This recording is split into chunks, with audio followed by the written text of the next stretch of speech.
Lecture number 16 में हम unit 2 discuss करेंगे ग्रेड 10 का 10वीं क्लास का। और यूनिट 2 जो है उसमें है थ्योरी ऑफ क्वाड्रेटिक इक्वेशंस। इसमें हम क्वाड्रेटिक इक्वेशंस के मुतालिक पढ़ेंगे कि उसकी रूट्स जो हैं किस नेचर के हो सकते हैं, और इसके अलावा रूट्स के दरमियान उसका रिलेशन क्या हो सकता है। इस तरह के डिफरेंट प्रॉपर्टीज़ हम इसकी पढ़ेंगे, ठीक है। तो सबसे पहले हम क्वाड्रेटिक इक्वेशन का जनरल फॉर्म जो है उसको लिख लेते हैं। किसी भी क्वाड्रेटिक इक्वेशन का जनरल फॉर्म जो है वो है ax² plus bx plus c is equal to 0। X square के कोफिशेंट को हम a से रिप्रेजेंट करते हैं, x के कोफिशेंट को b से और कांस्टेंट को c से। और क्वाड्रेटिक फार्मूले के मुताबिक रूट्स हमारे पास जो हैं वो क्या है, x is equal to quadratic formula जो है वो है -b plus minus under the root b² minus 4ac divided by 2a। इस फार्मूले को यूटिलाइज़ करके हम इस क्वाड्रेटिक इक्वेशन को सॉल्व करते हैं, और इस फार्मूले से हमें इस क्वाड्रेटिक इक्वेशन का सलूशन मीन्स रूट्स मिलते हैं। अब रूट्स बेसिकली है क्या चीज़। फॉर एग्जांपल हमारे पास ये XY प्लेन है और ये किसी क्वाड्रेटिक इक्वेशन का ग्राफ है। तो ये जो पॉइंट्स हैं जहाँ पे ये फंक्शन x एक्सेस को टच करता है या x एक्सेस को क्रॉस करता है, means the point of intersection of x axis and graph of the given quadratic equation. तो ये जो पॉइंट ऑफ इंटरसेक्शंस हैं, से ये है x is equal to b, से ये है x इज इक्वल टू से ये है x is equal to a, और ये है x is equal to b. तो ये जो दो पॉइंट्स हैं इसको हम कहते हैं solution of the quadratic equation. तो इस फार्मूले को यूज़ करके हम बेसिकली ये दो पॉइंट्स फाइंड करते हैं, ठीक है। अब इस फार्मूले में अगर आप स्क्वायर रूट के अंदर देख लें तो स्क्वायर रूट के अंदर क्या है, b² माइनस 4ac। इसको हम कहते हैं डिस्क्रिमिनेंट, शॉर्टकट DISC लिखते हैं, ठीक है। और इस डिस्क्रिमिनेंट को हम स्टडी करते हैं नेचर के लिए, और इस डिस्क्रिमिनेंट को देख के हम डिसाइड करते हैं कि जो गिवन क्वाड्रेटिक इक्वेशन है वो उसके रूट्स किस नेचर के होंगे, रियल होंगे, रैशनल होंगे, इर्रेशनल होंगे, कॉम्प्लेक्स होंगे। तो ये सारा कुछ हम इसको देख के डिसाइड कर सकते हैं। वो कैसे, नेक्स्ट पेज पे, पेज नंबर 52। अब अगर हमारे पास ये डिस्क्रिमिनेंट जो है, डिस्क्रिमिनेंट b² माइनस 4ac, अगर इसकी वैल्यू 0 आ जाए तो फिर यह फार्मूला हमारे पास क्या बनेगा, ये बन जाएगा x is equal to -b plus minus 0 divided by 2a। तो हमारे पास यहाँ पे दो आंसर्स मिलेंगे, एक होगा x is equal to -b plus 0 divided by 2a, और दूसरा आंसर होगा -b minus 0 divided by 2a। अब अगर इन दोनों को आप देख लें तो दोनों से आपको कौन से आंसर्स मिलेंगे, सेम मिलेंगे। तो इस वजह से जब डिस्क्रिमिनेंट 0 होगा तो फिर हमारे पास जो रूट्स होंगे, रूट्स क्या होंगे, रूट्स इस केस में will be real and repeated. Repeated means same. इसको हम रिपीटेड के साथ साथ इक्वल भी कह सकते हैं। समझ आ रही बात। अब इसके ये हमारे पास हो गया फर्स्ट केस। सेकंड केस क्या है, अगर ये डिस्क्रिमिनेंट जो है, discriminant DISC is equal to b² minus 4ac।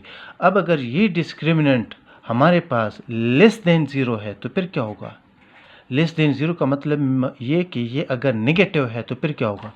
तो अंडर रूट में नेगेटिव से हमें क्या मिलता है, जब कभी भी अंडर रूट में कोई नेगेटिव नंबर आ जाए तो फिर उससे हमें रियल आंसर कभी भी नहीं मिल सकता। तो उस केस में हमें जो आंसर्स मिलेंगे, जो रूट्स मिलेंगे, उसका नेचर क्या होगा, वो कॉम्प्लेक्स रूट्स होंगे, ठीक है। तो इस केस में रूट्स क्या होंगे, roots will be complex conjugate. अब कॉम्प्लेक्स कॉन्जुगेट क्या है, ये नेक्स्ट चैप्टर में हम इंशाल्लाह कॉम्प्लेक्स नंबर जब पढ़ेंगे तो उसमें हम उसको डिस्कस करेंगे। अब थर्ड कंडीशन क्या है, इक्वल तो हम पढ़ चुके, लेस देन 0 तो हम पढ़ चुके, अब बारी है ग्रेटर देन 0 की। कॉम्प्लेक्स कॉन्जुगेट और ये दोनों क्या होंगे, डिफरेंट भी होंगे, तो इसको कॉम्प्लेक्स कॉन्जुगेट एंड अनइक्वल भी कह सकते हैं।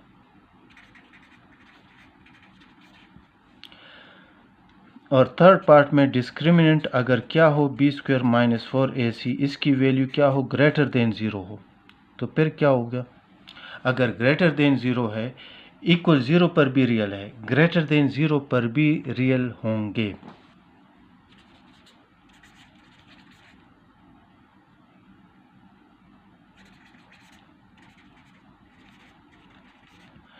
फर्स्ट और थर्ड में फ़र्क क्या है कि फर्स्ट में रूट्स रियल हैं और साथ में इक्वल भी हैं। थर्ड में क्या है, जब ये ग्रेटर देन 0 होगा तो रूट्स क्या होंगे, रियल होंगे लेकिन इक्वल नहीं होंगे बल्कि अनइक्वल होंगे। ठीक है। इसमें मज़ीद अगर ये डिस्क्रिमिनेंट परफेक्ट स्क्वायर होगा, अगर ये परफेक्ट स्क्वायर है, परफेक्ट स्क्वायर का मतलब यह है कि यहाँ पे अंडर रूट में फॉर एग्ज़ाम्पल 4 आ जाए, 9 आ जाए, 16 आ जाए, तो इन नंबर्स को हम परफेक्ट स्क्वायर्स कहते हैं। ठीक है। तो वो परफेक्ट स्क्वायर नंबर जो है, फॉर एग्ज़ाम्पल 4 है तो 4 को हम 2 स्क्वायर लिख लेंगे और वो उस 2 का जो स्क्वायर है वो इस स्क्वायर रूट को ख़त्म कर देगा। ठीक है। तो अगर ये परफेक्ट स्क्वायर है तो इसका ये स्क्वायर रूट ख़त्म हो जाएगा, और जब ये स्क्वायर रूट नहीं रहेगा तो फिर रूट्स आपको इर्रेशनल मिल ही नहीं सकते, फिर हमेशा के लिए रूट्स क्या होंगे, रैशनल होंगे। तो इसलिए इसी में if b square minus 4ac is a perfect square, तो फिर रूट्स हमारे पास क्या होंगे, तो फिर रूट्स हमारे पास रियल में मज़ीद जो है रैशनल होंगे। ठीक है। और अनइक्वल तो है ही। Then roots will be rational and unequal. कब, अगर ये बी स्क्वायर माइनस 4ac क्या हो, ग्रेटर देन 0 के साथ साथ परफेक्ट स्क्वायर हो, तो फिर रूट्स हमारे पास रियल की जगह हम कहेंगे रैशनल, क्योंकि रैशनल भी रियल का ही हिस्सा है, और साथ में क्या होंगे, अनइक्वल। तो ये basically nature of quadratic equations में हम इन प्रॉपर्टीज़ को जज करेंगे। ठीक है। अब हम जाते हैं आगे एक्सरसाइज पे और उसमें कुछ क्वेश्चंस को स्टडी करते हैं। तो अब एक्सरसाइज 2.1 स्टार्ट करते हैं, ग्रेड 10 का।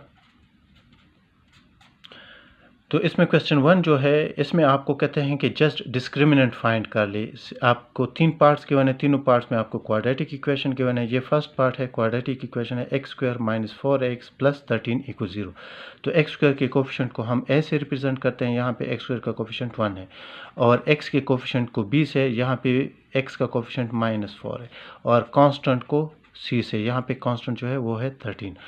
तो डिस्क्रिमिनेंट क्या होगा, डिस्क्रिमिनेंट हमारे पास फार्मूला क्या है, बी स्क्वायर माइनस 4ac। तो अब इसमें जस्ट वैल्यूज पुट कर लेंगे। b की वैल्यू क्या है, -4, उसका स्क्वायर -4, a की वैल्यू 1 और c की वैल्यू 13। तो ये कैलकुलेट कर ले, -4 का स्क्वायर 16 देगा, -4 13 ज़ा 52। तो ये हमारे पास आ रहा है -52 में से 16 किया तो 36। तो ये डिस्क्रिमिनेंट, इन्होंने नेचर नहीं कहा, जस्ट कहा है क्वेश्चन 1 में कि डिस्क्रिमिनेंट फाइंड कर ले। तो सेकंड पार्ट जो है वो है 4x square minus 5x plus 1 is equal to 0। तो यहाँ पर a की वैल्यू 4, b की वैल्यू -5, c की वैल्यू 1। तो इसका डिस्क्रिमिनेंट क्या होगा, b स्क्वायर माइनस 4ac। तो b की वैल्यू -5, उसका स्क्वायर हो जाएगा -4, a की वैल्यू 4 और c की वैल्यू 1।